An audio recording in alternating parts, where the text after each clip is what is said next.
Pada suatu waktu, ada seseorang yang memikirkan cara alam bekerja, dan berkat ketekunan serta eksperimen yang tiada henti, ia berhasil menemukan cara untuk menciptakan api. Orang itu bernama Nur. Ia kemudian memutuskan untuk melakukan perjalanan dari satu kawasan ke kawasan lainnya, memperkenalkan penemuannya kepada banyak orang. Nur membagikan rahasia penemuannya kepada berbagai kelompok orang. Beberapa di antaranya memanfaatkan pengetahuan tersebut, sementara yang lain mengusirnya, menganggapnya sebagai ancaman, tanpa menyadari betapa berharganya penemuan api bagi mereka. Pada akhirnya, sekelompok orang yang menyaksikan pertunjukan Nur membuat api merasa begitu takut hingga mereka menangkapnya dan membunuhnya, meyakini bahwa Nur adalah setan. Puluhan bahkan hingga ratusan tahun telah berlalu sejak kematian Nur, dan suku pertama yang telah memahami api kemudian menyimpan rahasia itu di tangan para pendeta, yang tetap hidup dalam kemakmuran dan kekuasaan, sementara rakyat biasa terus menderita kedinginan. Suku kedua lupa cara membuat api dan malah mulai menyembah alat-alat yang digunakan untuk menciptakan api. Suku ketiga menyembah patung Nur, sebagai penghormatan kepada dia yang mengajarkan mereka cara membuat api. Suku keempat menyimpan kisah itu dalam bentuk legenda, sebagian orang masih mempercayainya, sementara yang lain tidak. Suku kelima benar-benar memanfaatkan api, untuk menghangatkan tubuh, memasak makanan, dan membuat alat-alat pertukangan yang berguna bagi mereka. Bertahun-tahun kemudian, seorang bijak bersama beberapa muridnya melakukan perjalanan melintasi negeri-negeri suku-suku tersebut. Para murid itu tercengang menyaksikan berbagai upacara yang dilakukan oleh suku-suku tersebut, lalu mereka berkata kepada gurunya, "Namun, semua ritual ini sebenarnya hanya berkaitan dengan pembuatan api, tidak ada yang lain. Kita harus membuka mata mereka." Guru itu menjawab, "Baiklah, jika demikian. Kita akan melanjutkan perjalanan kita.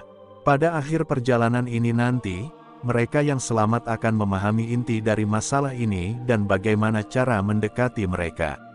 Sesampainya mereka di negeri suku pertama, rombongan itu disambut dengan hangat. Para pendeta mengundang mereka untuk mengikuti upacara keagamaan, pembuatan api. Setelah upacara selesai, dan suku tersebut merayakan apa yang baru saja mereka saksikan, guru itu bertanya, "Apakah ada yang ingin berbicara?"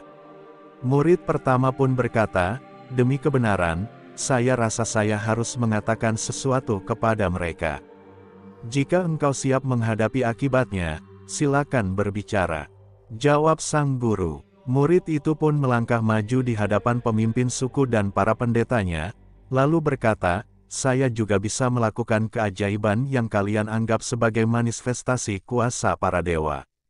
Jika saya tunjukkan hal itu di depan kalian sekarang, apakah kalian mau mengakui kesalahan yang telah kalian lakukan selama bertahun-tahun?" Namun, para pendeta itu langsung berteriak, "Tangkap dia!" Dan murid itu pun dibawa pergi. Itulah kali terakhir dia terlihat. Para musafir itu melanjutkan perjalanan ke negeri suku yang menyembah alat-alat pembuat api. Kali ini, seorang murid lagi yang berniat untuk memperbaiki pemahaman suku tersebut. Dengan izin gurunya, murid itu berkata, "Izinkan saya berbicara kepada kalian sebagai orang yang berpikir rasional. Kalian menyembah alat-alat yang hanya digunakan untuk menciptakan sesuatu, bukan ciptaan itu sendiri. Dengan demikian, kalian mengabaikan fungsi sejatinya. Saya tahu bahwa tipu daya telah digunakan untuk mendasari upacara ini. Orang-orang suku ini lebih berpikiran jernih." Namun, mereka menjawab murid itu, "Saudara diterima dengan baik sebagai musafir dan tamu di sini. Tetapi, sebagai pendatang yang tidak mengerti sejarah dan adat kami, saudara tidak paham apa yang kami lakukan. Saudara telah melakukan kesalahan. Mungkin saudara bahkan berniat menghapus atau mengganti agama kami. Oleh karena itu, kami tidak ingin mendengarkan perkataan saudara." Para musafir itu melanjutkan perjalanan mereka. Sesampainya di tanah suku ketiga, mereka melihat di depan setiap rumah penduduk berdiri patung besar yang menyerupai Nur, penemu api itu. Murid ketiga berkata kepada kepala suku tersebut, patung ini mewakili manusia, yang melambangkan kemampuan yang bisa dimanfaatkan. Memang bisa jadi begitu, jawab para pemuja Nur, tetapi hanya sedikit orang yang dapat memahami rahasia sejati yang ada di baliknya. Hanya bagi mereka yang bersedia memahami, bukan bagi mereka yang menutup mata terhadap kenyataan yang ada, jawab murid ketiga. Itu adalah Bitah, berasal dari seseorang yang bahkan tidak bisa berkomunikasi dengan benar dalam bahasa kami, dan bukan seorang pendeta yang disahkan sesuai dengan kepercayaan kami, kata para pendeta dengan marah. Murid itu pun menemui jalan buntu. Rombongan itu melanjutkan perjalanan dan akhirnya tiba di negeri suku keempat. Kini, murid keempat melangkah maju di hadapan orang banyak. Legenda tentang api itu memang benar, dan saya tahu bagaimana cara membuatnya. Kekacauan pun terjadi di antara suku itu, yang terbagi menjadi beberapa kelompok. Sebagian berkata, apa yang Anda katakan mungkin benar, dan jika demikian, kami ingin tahu bagaimana cara membuat api. Namun, ketika orang-orang ini diuji oleh sang guru dan muridnya, kebanyakan dari mereka hanya tertarik membuat api untuk kepentingan pribadi sang raja, tanpa menyadari seberapa besar manfaat api bagi kemajuan umat manusia.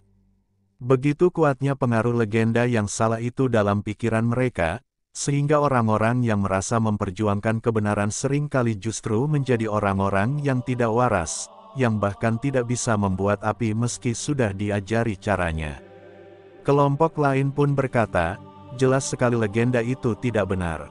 Orang ini hanya berusaha menipu kita untuk mendapatkan kedudukan di negeri ini. Kelompok lainnya berkata, kami lebih memilih agar legenda itu tetap seperti adanya, karena itulah yang menjaga keutuhan negeri kami. Jika kami melupakan legenda ini dan suatu saat tafsiran baru itu ternyata tidak bermanfaat, apa yang akan terjadi pada kami? Masih banyak lagi pendapat lain yang muncul di antara mereka. Akhirnya, rombongan itu melanjutkan perjalanan hingga tiba di negeri suku kelima. Di sana, pembuatan api sudah menjadi hal yang biasa, dan kegiatan penduduknya sangat beragam. Sang guru berkata kepada murid-muridnya, kalian harus belajar bagaimana cara mengajarkan kepada orang lain, karena manusia pada umumnya tidak ingin diajar. Pertama-tama, ajarkan mereka cara untuk belajar. Sebelum itu, kalian harus menunjukkan kepada mereka bahwa selalu ada hal baru yang perlu dipelajari. Mereka mungkin merasa siap untuk belajar, tetapi mereka ingin mempelajari apa yang mereka kira harus dipelajari, bukan apa yang seharusnya mereka pelajari terlebih dahulu. Jika kalian sudah memahami hal ini, barulah kalian bisa merencanakan cara untuk mengajar. Kisah ini mengajarkan bahwa pengetahuan yang berharga bisa disalahpahami atau bahkan disalahgunakan oleh orang-orang yang tidak siap untuk menerima atau memahami kebenaran. Penemuan yang luar biasa, seperti api, dapat berubah menjadi kekuatan yang disembah, disalahartikan, atau bahkan dihancurkan oleh ketakutan dan kebodohan. Beberapa kelompok mungkin tidak siap menerima perubahan, terperangkap dalam tradisi atau legenda yang menyesatkan, sementara yang lain bisa memanfaatkannya untuk kemajuan. Pelajaran utama yang bisa dipetik adalah pentingnya kesiapan untuk menerima pembelajaran yang sejati, yaitu dengan membuka pikiran terhadap perubahan dan tidak terjebak dalam pandangan yang sempit. Seorang pengajar perlu mengajarkan cara belajar dengan pendekatan yang bijak, karena orang-orang mungkin hanya siap belajar jika mereka merasa bahwa mereka siap, tetapi belum tentu belajar apa yang sebenarnya perlu mereka pelajari terlebih dahulu.